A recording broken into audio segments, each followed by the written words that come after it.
So even if you win your attorney's fees, if you got to pay $2,000–3,000 for expert witnesses, unless you can grind that out of them in a settlement or something, you're never going to see that money. So if you don't have a lot of money, it becomes pretty impractical to try to beat them in a due process hearing on issues where you need expert witnesses. So that means in many cases that the thing is seriously stacked against us and we have to do other things. Now, in our group, since we work with people that don't have money, we've had to contrive other things. There are legal strategies that you can do which work anyway. One of them that's especially good in California is if you don't like what the district is offering you, you can, cafeteria style, consent to this and refuse that. So, in a case that we recently settled, in fact, a couple of days ago in mediation, so Wednesday actually, the situation there was, the kid's autistic. Everybody knows he's autistic. His last district didn't bother teaching him how to read, so he trots into the high school reading at a grade 3.5 grade level, which means he's not going to learn anything in high school. Well, by the end of the year, he was reading at a 3.5 grade level. No progress whatsoever. They did a lot of things wrong. They didn't even bother offering to assess him for 6 months, which under 504, they're required to assess him when he comes in the door. Under IDEA, they're not necessarily. But under 504, they are. So they didn't do that right. They failed to provide various accommodations that he was supposed to have, even according to the IEP that he came in with. And most of all, in various ways, they didn't do anything to teach him how to read. They didn't do anything to teach him how to do any arithmetic. They tried to teach him how to read, but they didn't even bother trying to teach him how to do arithmetic. They just gave him a calculator and said, never mind, you can just use the calculator. So, at this point, the district said, well, all of a sudden, in March, they had their tongues hanging out to do assessments, which, of course, they were perfectly right. So I had to bang the parents' head against the wall a little bit and say, look, you just got to agree to the assessment. Don't screw around with it. Okay, so they agreed to the assessments, and then they dragged their feet on the assessments. They managed to drag him out all summer because they knew that we really couldn't file for due process against them if we didn't have any assessments to argue with, and it was going to be all a big mishmash. It never was going to turn out that well. So what they figured is they'd stall all the way through the summer, and then when September came along and the kid went into school, we really wouldn't have anything that we could do about it, except, well, now the kid just sort of floats into the high school, and we spend the next year arguing about it while they keep right on ripping off. So I saw that situation. I also saw we couldn't file for due process, and fight and win a due process hearing, which would be very expensive and difficult anyway. So I filed for a hearing under Section 504 because they weren't teaching him how to read. And then we simply refused consent to everything they wanted to do at the high school. In California, you're supposed to provide consent. You're supposed to provide the services that are consented to, and you can't provide the ones that aren't.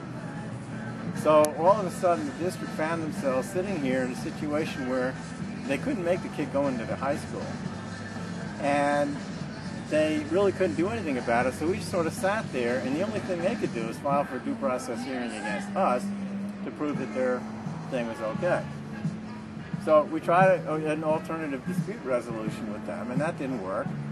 They talked to their lawyer. Their lawyer told us to give them give us the finger. So they gave us the finger, and we all rose to our feet and left. So at that point, they were kind of stuck, though.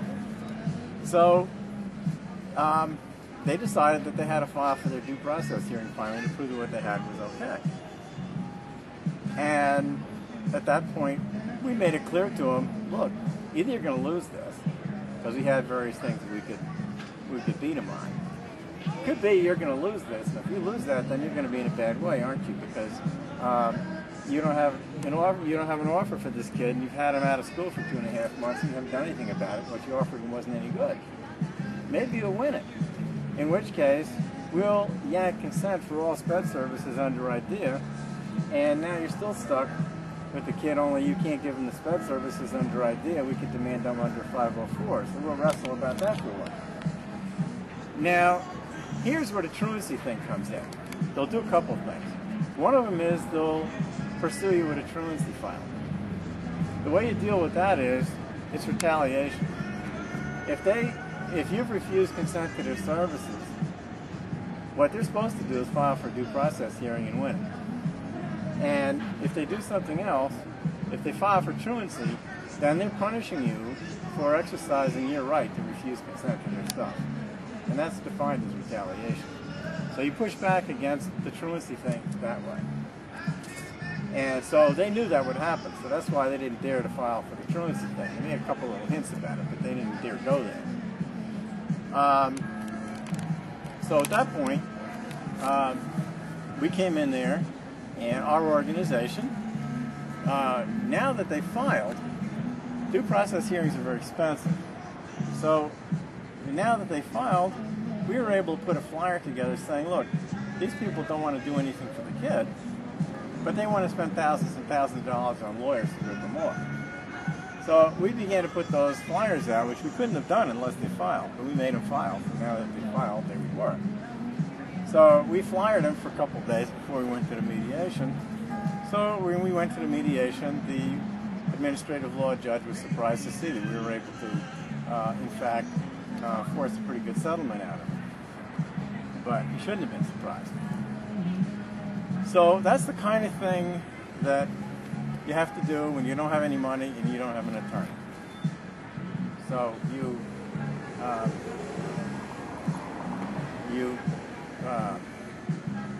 exercise your rights to say no. I heard a special education lawyer say your most powerful tool is the power to say no, because then they're going to make you say yes. I have a question. Can you distribute the flyers? You mentioned distributing flyers to all age students, elementary, junior high, high school. Is that legal? As far as the law is concerned, if you're on a public sidewalk, you can give whatever you want to anybody. So, no problem. Of course, this was a high school district, so it was especially good. Nobody could complain that the high school kids aren't supposed to see the flyer.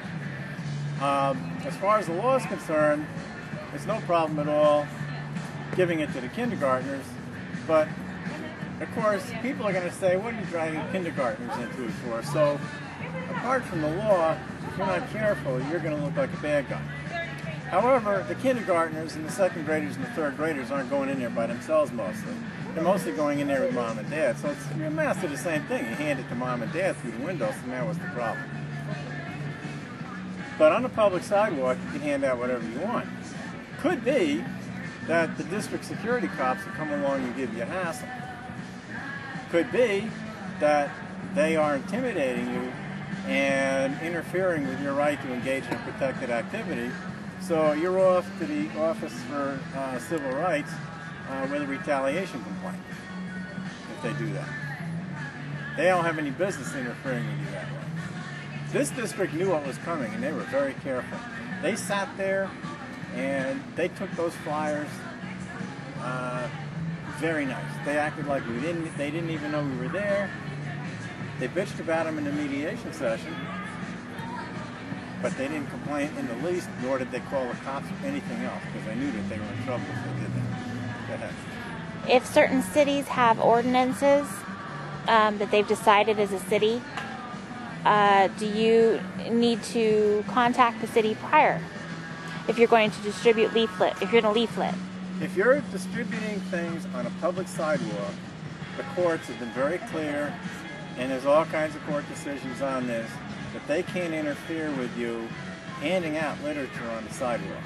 You got an absolute right to do that. It is a public forum, and they don't have any rights. The city can reasonably regulate things. For example, if you want to have a parade, and you're going to interfere with traffic and everything with your parade, well, the courts have held that maybe 3 days notice is okay to the city. The 36 hours that New York City calls for is fine. The 20 days, as some cities said that you got to have for your permit, is absolutely not fine. So the 6 days that Rancho Cucamonga has talked about is sort of problematic, and I think they reduced the number of days after they got some pushback. It is a public forum out there. They can't regulate that. The courts are very clear that, first off, they cannot regulate content. And secondly, as far as regulating what you do, it has to be a legitimate state interest in maintaining order and stuff like that. And they have to meet a very high bar in that thing. So what you do, in that case, if the cops give you this kind of crap, you tell them, look, I'm not going to fight you on this. I'm not going to argue with you. Whatever you command me to do, officer, I'm going to do. But I'm putting you on notice that we do have a constitutional right to be doing this. And we're not going to argue with you about it. If you want to tell us to stop, we will stop. But in violating our constitutional rights, you are putting yourself personally and putting your department on the hook for violating our civil rights. Now, the other thing, that's true in general. The other thing, though, is if the subject is a kid being discriminated against with disabilities, the cop and his department are also on the hook under the Americans with Disabilities Act, because they're retaliating against you for exercising your protected activity of flyering. So the police department and the cop are going to be on the hook not only under the usual 1983 and 14th Amendment, First Amendment stuff, but they're also going to be on the hook specifically under the Americans with Disabilities Act. And so the police chief ought to know that, if it comes up. I have never had a problem with cops like that. Cops don't like it when you have big parades and you have all kinds of people making noise and throwing trash around and everything else. I've never seen a cop give you a problem about just handing out flyers. Not saying it doesn't happen, but it's very unusual. They all are pretty well aware of that.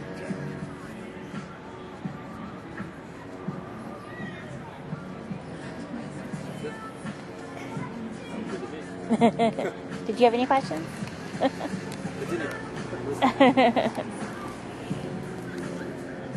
All right, so any other further Q&A? Or?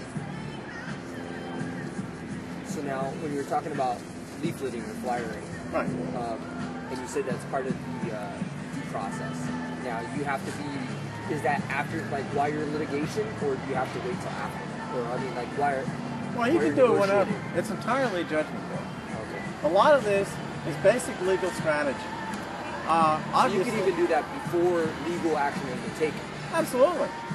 You can always hand stuff out. You have to think, if I'm flyering the people, depending on what I'm saying and stuff, am I going to antagonize the administrative law judge overly so that he wants to find against me?